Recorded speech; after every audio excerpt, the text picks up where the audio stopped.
Hi. On a sweltering, hot, midsummer afternoon, Emma sat at her kitchen table. The oppressive heat made it very hard for her to breathe. Her grandchildren's laughter echoed in her mind, a sharp contrast to the heavy air around her. Feeling a deep urgency, Emma knew she couldn't just sit here. She had to do something. She rose from her chair, determined to change her situation, determined to take action. Emma was data-driven. She read many studies showing that senior women face severe health risks during prolonged periods of heat waves. Women sweat less, they cannot cool off their bodies as effectively as men. Data from the very hot summers of 2003, 15, 18, 20, and 22 show that actually large numbers of women all over Europe died due to severe weather conditions caused by climate change. Now, Emma knew she couldn't change the course of things alone. So, step by step, she surrounded herself with women of her age. Now, Emma is a fictional character. The Klimasenioren in Switzerland are not. In 2016, they founded their association. All women officially retired, having been climate activists all their lives in the women's movement, the environmental movement, the peace movement, including debating climate issues in their communities. The women stood together and filed a court case, a climate court case, that was soon to be considered historic. On April 9, 2024, the European Court of Human Rights delivered a landmark judgment declaring that the protection against climate change is a human right. By a vote of 16-1, the court ruled that Switzerland had violated fundamental human rights, and it also said that a state has the responsibility to effectively protect its citizens from adverse effects of climate change on our life, health, well-being, and quality of life. Article 8 of the Convention and Article 10 of our Swiss Constitution address both the right to respect for family and private life. So the European Court for Human Rights upheld our complaint. We won the case. We could hardly believe our victory. The surprise, the relief, and the joy was immense. This case has been considered, or is considered, historic for two reasons. One, the impact of global warming has been widely recognized. Limiting global warming to a maximum of 1.5 degrees is crucial in minimizing this impact. The judgment puts the political promise of climate protection into a legal perspective, emphasizing the need for action, for immediate action. Second point, this case was not brought by the UN, nor by the European Parliament, nor by any other mighty institution, but by a group of senior women from Switzerland who against all odds and to the surprise of many, were able to secure one of the most, some say the most, climate judgment as of now. We, Swiss Women for Climate Protection, are always well prepared with facts and figures when giving talks, participating on panel discussions, giving interviews, even when taking groups of people up to the vanishing glaciers in our Swiss Alps. But we were not prepared for the whirlwind that hit us after the judgment in our favor. Floods of congratulatory messages, emails from around the world from environmental groups asking for our support now for their fight, a surge of media coverage, about 3,200 articles appeared worldwide on our case, and within a few weeks,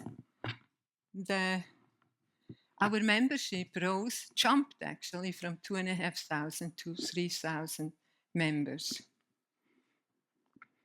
Now, our victory did not come easy. We were turned down 3 times in a row by our Swiss courts. We were dismissed 3 times in a row. Each time we waited 1 year or even longer for a decision.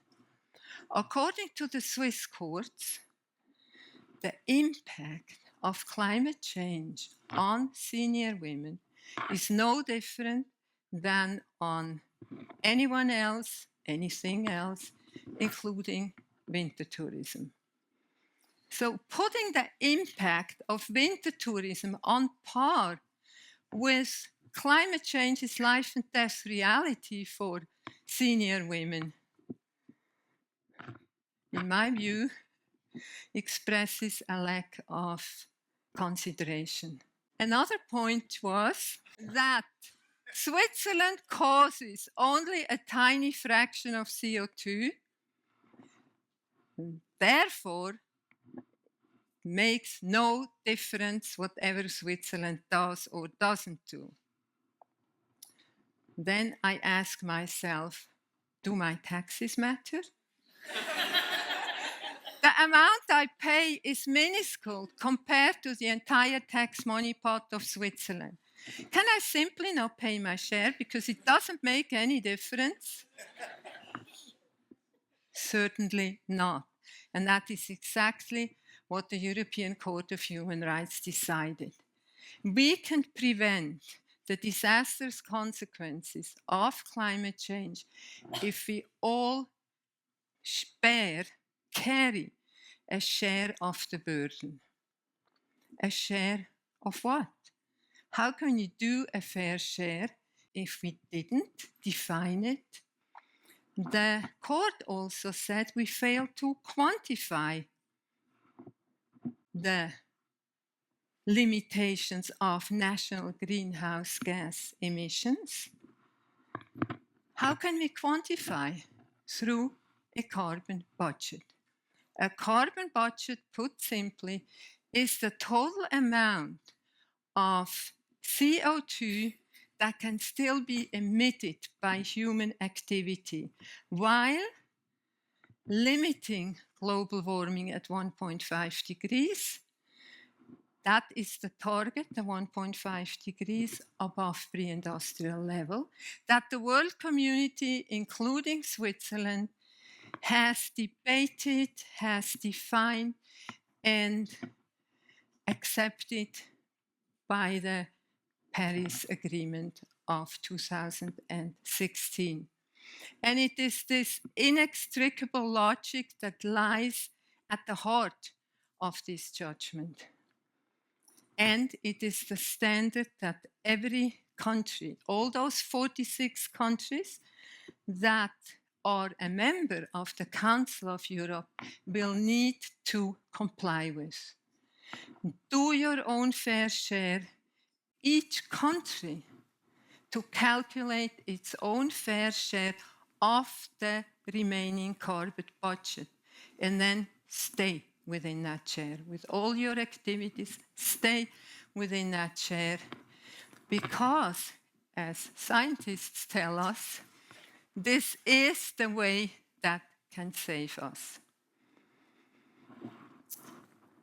Our victory in court has been met with mixed responses.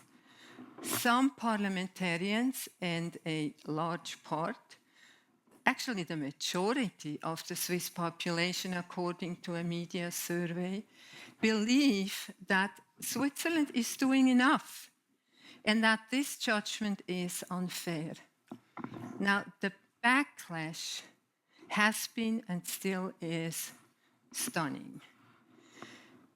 But we remain confident. That's why I love this quote by Gandhi. We remain confident and address criticism with courage and fairness. Okay. At the end of World War II, the world could not know the looming climate crisis we are facing today. Yet, the Council of Europe had the foresight to create this convention as a so-called living instrument that evolves with the changing world. Without this dynamic approach, the continuous protection of human rights could not be guaranteed. The European Convention drew inspiration from the Universal Declaration of Human Rights, and it was adopted in 1948 by the UN General Assembly. By the way, another senior woman, Eleanor Roosevelt, played a pivotal role there. So the European Convention of Human Rights has been part of the Swiss legal system for the last 50 years, and it's essential to our democracy. We will celebrate its 50th anniversary this fall. What's next for us? We are committed to sharing our work, what we have done the last 8 years, driving change, collaborating with others to get this work done. We hope to inspire others, as we were inspired by a group of climate activists in the Netherlands called Agenda.